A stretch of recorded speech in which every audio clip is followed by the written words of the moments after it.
이게 이제 계엄 이후에 이제 한덕수가 권한 대행을 맡으면서 이 부인에 대한 얘기들이 이제 자꾸 나오기 시작했어요. 나오기 시작을 했어요. 네. 이 부인이 무속에 심취해서 김건희하고 좀 비슷하다.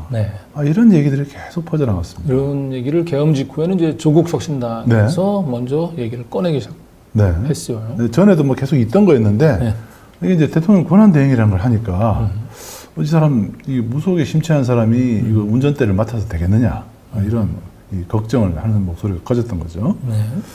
그리고 특히 이제 박지원 의원이 한덕수 대행이랑 뭐 좀 친분이 있나 보더라고요. 그래서 그 부인이 어떤 사람인지에 대해서 알고 있나 봐요. 잘 알고 있는 것 같아요. 그렇죠. 이분이. 그러면서 무속에서는 거의 김건희 어머니급이다. 여기 이제 최은순을 의미하는 건 아니고 그만큼 한 수 위다. 무속에서는 김건희보다는 한 수 위다. 이런 이거를 얘기를 하면서 대선에 못 나올 거다 아마 이런 얘기까지 했었어요. 그러니까 박지원 의원은 이제 뭔가를 좀 알고 있는 듯 해요. 그래서 오늘 사실 저희가 이 방송을 하기 직전에 저희가 제보받았던 내용들을 가지고 또 취재한 내용들을 가지고 오늘 박지원 의원한테 한번 전화를 사실 걸어봤습니다. 해봤죠. 그런데 저희가 취재했던 내용들을 듣지는 자기는 못했다. 그렇긴 한데 이제 워낙 그 주변에서 또 자기가 또 직접 같이 김대중 정부 때 같은 정부에서 일을 해봤던 경험도 있고 그 한덕수의 부인의 그 무속과 관련된 얘기는 이제 워낙 많이 떠돌아 다녀서 자기도 이제 그 내용을 잘 알고 있다 이렇게 얘기를 하는데 일단 박지원 의원이 지금 워낙 사적으로 사실은 좀 그 친분이 좀 있잖아요. 그러니까 아마 저 얘기를 꺼내고 난 뒤에 좀 박지원 의원이 좀 인간적으로 조금 고민이 좀 있었던 게 아닌가 싶어. 그래서 오늘 제가 전화를 걸었을 때는 좀 말을 좀 아끼는 느낌이었습니다. 그러니까 뭔가 다른 걸 더 알고 있는 것 같은 그런 느낌을 받으셨다는 거죠. 그렇죠. 아마도 오늘 저희 방송이 이제 나가고 나면은 이제 박지원 의원도 본인이 알고 있던 그런 사실들을 뭐 공개를 하지 않을까, 뭐 그렇게 조심스럽게 점쳐봅니다. 그렇죠. 자, 그래서 지난 12월 24일 국회 법사위에서요. 그때 아마 여러분 기억나실 겁니다. 박지원 의원이 내가 진짜 한덕수와 친분이 있지만 이 나라를 위해서 내 이 말은 꼭 좀 해야 되겠다 그러면서 작심 발언을 하는 부분이 있습니다. 그때는 저게 갑자기 왜 저런 얘기 하지 싶었는데 지금 들어보니까 의미심장해요. 같이 한번 들어보시죠. 법원 행정처장님을 비롯해서 모든 여러분께 말씀드립니다. 이 나라가 무속공화국이 돼서는 안 됩니다. 어떻게 이 무속 속에서 대통령과 영부인이 살아가는데 이거 보십시오. 건진법사, 천공스승, 풍수교수, 보살장군 이런 분들이 얘기를 합니다. 내년부터 윤석열의 운이 좋아진다. 석 달만 지나면 끝난다. 이것을 믿는 윤석열, 김건희 이분들이 있는 것은 굉장히 국가적으로도 위험하다고 생각합니다. 이런 회개망측한 주장을 하는 사람이 있는데 잘 아시다시피 제가 수차 얘기했지만은 제가 김대중 대통령 비서실장을 하면서 저하고의 관계가 있는 한덕수 OECD 대사를 청와대로 불러드렸습니다. 저하고 막역한 친구이지만은 저는 인간적 갈등을 하고 있습니다. 잠을 못 잤습니다. 국가를 위해서 내가 이 말을 해야 되는가? 우정을 지켜서 막아야 되는가? 그러나 저는 국가를 위해서 이 말씀을 드립니다. 영부인 대행도 무속의 지대한 전문가입니다. 미술계의 큰손으로 김건희, 최은순 여사와 그 무속 속에서 살고 있기 때문에 제가 볼 때는 윤석열, 김건희, 한덕수 총리가 이러한 역술인들의 얘기를 듣고 그런 오만방자한 일을 하고 있다. 이 말씀을 드리면서 이렇게 무속의 세계에 살고 있는 사람들에게 이 나라를 맡기면 안 되기 때문에 우정을 버리고 애국 차원에서 말씀드리는 겁니다. 감사합니다. 네, 저때 이제 계엄 뭐 내란 얘기 막 하는데 갑자기 한덕수 부인 얘기를 막 쏟아내서 갑자기 지금 뭔 얘기지 했는데 네. 지금 들어보니까 굉장히 의미심장한 얘기예요. 네. 그리고 이제 한덕수를 청와대로 불러들인 게 이제 그 당시 박지원 김대중 정부 때 비서실장 하셨죠. 본인이잖아요. 네. 그러면서 본인이 상당히 이걸 공개해야 되니 말아야 되는지 거의 인간적인 갈등이 많았다는 거죠. 예. 우정을 버렸다. 그랬죠. 우정을 버렸다. 네. 그러니까 이 정도 얘기를 할 때면 단순히 막연히 떠돌아다니는 얘기를 그냥 들어서 알고 있는 정도는 아닌 것 같아 보여요. 자기가 평소 아는 걸 얘기하는 예. 거예요. 네. 그리고 뭐 뒤에 얘기하겠지만은 이 최하영 씨, 이 한덕수 부인 최하영 씨는 처음 본 기자들한테도 사실은 이 사주 관상을 그래서 상당히 명리학에 좀 빠져 있는 거의 생활이 명리학이에요. 좀. 김건희 씨도 마찬가지잖아요. 네. 김건희 씨도 이명수 기자 손금 얘기하고 그죠? 그렇죠. 그런 거 얘기했지 않습니까? 네. 그래서 오늘은 뭔가 박지원 의원이 제가 직접 전화를 걸었을 때 본인이 이건 자기가 알고 있는 거에 따르면은 한덕수는 대선에 출마할 수 없다 이런 얘기까지 했거든요. 그 정도로 심각하다는 거예요. 네. 그 정도로. 그런데 이제 오늘 저한테는 말을 아꼈지만은 이젠 우리 박 의원의 예상과 달리 지금 캠프까지 꾸리고 지금 30일 출마한다고 얘기하기 때문에 이제는 아마 단순히 이제 우정의 문제는 아닌 것 같습니다. 이제 예, 네. 박지원 의원께서도 일단 오늘 저희 뉴탐사 방송을 계기로 좀 본인만이 알고 있던 내용들을 뭔가 저때 12월 24일 국회에서는 뭔가 꺼낼 듯 꺼낼 듯 본인이 뭔가 강력한 걸 알고 있는데 내가 선을 넘지는 않겠다라고 하는 그런 절제된 모습을 보여줬는데 이제는 좀 결단을 하셔야 되지 않을까 싶습니다. 네.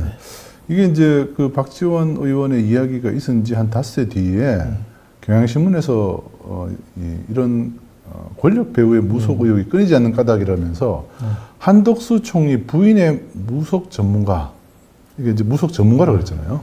이 왜 이런 얘기가 나왔나 이러면서 기자들이 알고 있는 걸 이제 털어놓기 시작했어요. 그래서 최하영 씨는 한덕수 부인 기자를 만나면 반드시 관상을 먼저 거론했다. 그죠? 그렇다고 박지원 의원이 말한 대로 뭐 무속의 뭐 전문가라고까지는 말할 수는 없지만 어쨌든 이런 거 좋아하는 사람이다. 주역 공부를 70년대 후반에서 80년대 초반까지 네. 거슬러 올라간다.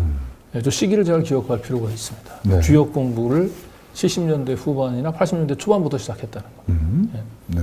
이때가 이제 남편 공직 생활하고 연관되어 있습니다. 네. 그리고 한 총리와도 친분이 깊은 이 인사는 고난대행 부인 최 씨가 화가이고 김건희 여사가 전시 기획을 하는 관계이니 자주 만나고 대통령 되기 전부터 교류했다는 소문이 있었다. 이렇게까지도 얘기를 합니다. 네. 역시 김건희 씨도 미술 회화과 나왔잖아요. 네. 또 이 최하영 씨도 미대를 나왔습니다. 서울대 미대를 나왔습니다. 그래서 미술계에 서로 어떻게든지 연결이 될 수 있는 그런 관계인데 교류가 있었다. 이런 거. 그래서 무속에 심취한 부인과 별도로 한 총리가 그 무속에 의존한다는 인상은 받지 않았다. 뭐 이렇게 뭐 약간 뭐 발을 빼는 듯한 얘기는 있지만 어쨌든 한덕수 총리의 부인은 무속에 대해서 또 한 달이 걸치고 있고 김건희 씨하고는 두 개의 공통점이 있는 거죠. 하나는 무속, 하나는 미술. 이 두 가지의 연결고리가 있다는 겁니다. 자, 그리고 요 다음에 이제 아까 그 70년대, 80년대 얘기한 이유가 여기 나오죠? 요 기사에서. 그렇죠. 네. 여기 보시면 한덕수 부인인 최하영 씨가 스스로 남편의 승진을 위해서 사주 공부를 했다. 네. 이렇게 얘기를 합니다. 예, 이건 물론 이제 서울신문 일간지 기자하고의 인터뷰에서 스스로 밝힌 겁니다. 2012년 10월 기사입니다. 네. 이게 이제 그 전시회 하면서 그 소개하는, 최하영 씨를 소개하는 기사예요. 네. 보면 살면서 고민이 많아 사주와 관상을 배운 적이 있었다. 최하영 씨 얘기입니다. 저 얘기가 나왔던 거는 이제 이 최하영 씨 작품에 사람이 너무 없다. 왜 그러냐라고 얘기했더니 그 이유를 저렇게 설명을 한 거예요. 네. 그 공부 끝에 사람마다 다 팔자가 있고 이것 또한 내 팔자니 편안하게 받아들이자는 깨달음을 얻었다. 이러면서 요 다음에 이제 그 남편 얘기가 나옵니다. 말하자면 고상한 만화님인 셈이다. 이러면서 아유 바깥에서 남들 보기에 그렇죠. 그런데 공무원 생활 초기에는 너무 승진이 안 됐어요. 한덕수가 승진을 잘 못했나 봐요. 공무원 생활 초기에는 힘들었나 보죠. 그러면서 남편도 한덕수죠. 국장 한번 되어보는 게 소원이라고 했답니다. 국장 한번 되어보는 게. 네, 승진이 너무 안 돼가지고. 그러면서 사주 관상을 공부하게 된 계기가 바로 남편의 승진 문제였다. 뒤로 갈수록 관운이 트이는 것도 사주 관상을 보면서 알았다. 지금도 사주와 관상을 기초로 이런저런 일에 몇 가지 조언을 하고 있다. 보통은 남편 승진 때문에 이제 그 점집에 찾아가는 경우는 좀 있긴 한데 이분은 이제 그냥 무당한테 의존하기보다는 본인이 답답하니까 직접 사주, 관상 이런 명리학을 직접 공부를 한 것 같아요. 네. 그리고 저런 얘기를 기자들한테 전 자랑삼아 얘기한 거잖아요.